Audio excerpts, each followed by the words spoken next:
Bonjour à toutes et à tous, et également à ceux qui sont loin de chez eux. Parlons aujourd'hui d'une chose qui nous concerne tous et qui est historique, la chirurgie réparatrice. Et quand je dis chirurgie réparatrice, la chirurgie réparatrice, on ne peut pas la dissocier de la chirurgie esthétique. Vous allez comprendre pourquoi. Avant de commencer cette vidéo, abonnez-vous, activez la cloche, comme ça vous serez informé des prochaines vidéos. Allez, bonne vidéo. Les prémices de cette chirurgie réparatrice, c'est quoi? C'est la Première Guerre mondiale. Ou devrais-je dire les gueules cassées. Plusieurs hommes, et quelques femmes aussi, sont revenus du combat avec des blessures de guerre, des obus, des balles, des trucs qui ont pété et qui leur ont éclaté la face. Et donc, ces gueules cassées, il fallait leur redonner un aspect quasi humain. Pourquoi? Parce que quand vous avez une partie du visage cassée, arrachée, détruite, mutilée, là qu'est-ce qu'il faut? Eh bien, il faut faire de la chirurgie réparatrice. À l'époque, personne ne savait le faire correctement. Quelques personnes, des hommes et une femme, parlons d'elle, Suzanne Noël.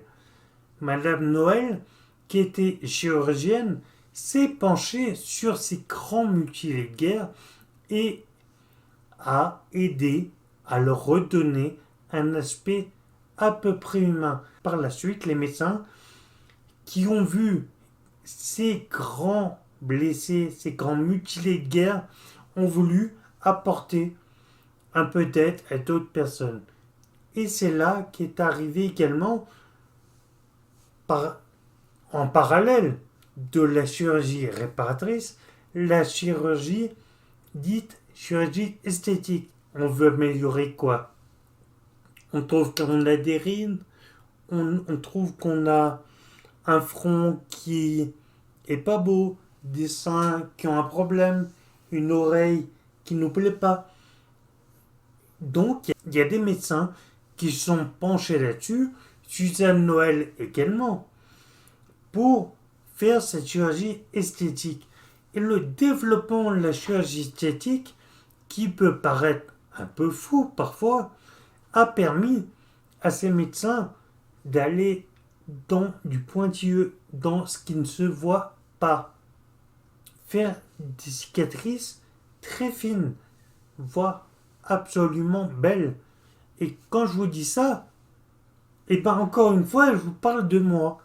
Regardez cet œil. Vous voyez mon œil? Vous dites, mais il n'y a rien sur cet œil. Eh bien si, cet œil a été mutilé. Quand je vous dis mutilé, il était coupé en deux, donc au niveau des paupières et du blanc de l'œil. En 2004, qu'est-ce qui s'est passé? Quand vous avez un colis, vous avez ces petits rubans bleus sur le colis. Et ben moi, je travaillais dans l'industrie. Et dans l'industrie, pour tenir des barres en fer, et ben ce petit ruban bleu n'est pas en matériau plastique, il est ni plus ni moins qu'en métal. Et donc, une machine défaillante, j'étais en stage et crac, le drame, mon œil coupé en deux, mais j'ai ressenti comme un violent coup de poing. J'ai pas eu mal, ben pas plus qu'un coup de poing. Et par la suite, par chance, on m'a emmené à Grenoble dans un centre hospitalier au top avec deux chirurgiens, un pour l'œil, un pour les paupières. Un chirurgien esthétique qui a fait de la chirurgie réparatrice au lieu de faire une grosse cicatrice. J'étais jeune, j'avais 19 ans. Et donc, il m'a recousu par l'intérieur de la paupière. Ça ne se voit plus. Juste un petit V, peut-être en bas. et encore. Moi, je vous dis ça pourquoi? Il faut penser, quand vous voyez ces Instagrammeuses ou ces femmes qui se font refaire des rides, des grosses poitrines, etc., eh bien, dites-vous une chose, c'est très bien. Plus il y aura de gens pour faire ça, donc eux vont payer ces opérations, plus il y aura de chirurgiens qui vont inventer de nouvelles techniques pour que ça se voit de moins en moins. Et donc, à des femmes et des hommes comme moi, de ne pas avoir de grosses cicatrices. Et puis également à des femmes qui ont subi une mastectomie. Donc, une ablation d'un sein ou même des deux, d'aller en chirurgie réparatrice et d'avoir de nouveau une poitrine, pas forcément la poitrine énorme que vous voyez chez les Instagrammeuses, mais une poitrine dite normale. Des médecins font maintenant des choses nickel et même des tatoueurs font un téton en 3D. Vous croyez au 3D, c'est un trompe-l'œil. Un trompe-l'œil, pourquoi? Parce que réellement, il n'y a pas la 3 dimensions. Beaucoup de techniques, beaucoup d'inventions, et encore, nous n'avons rien vu.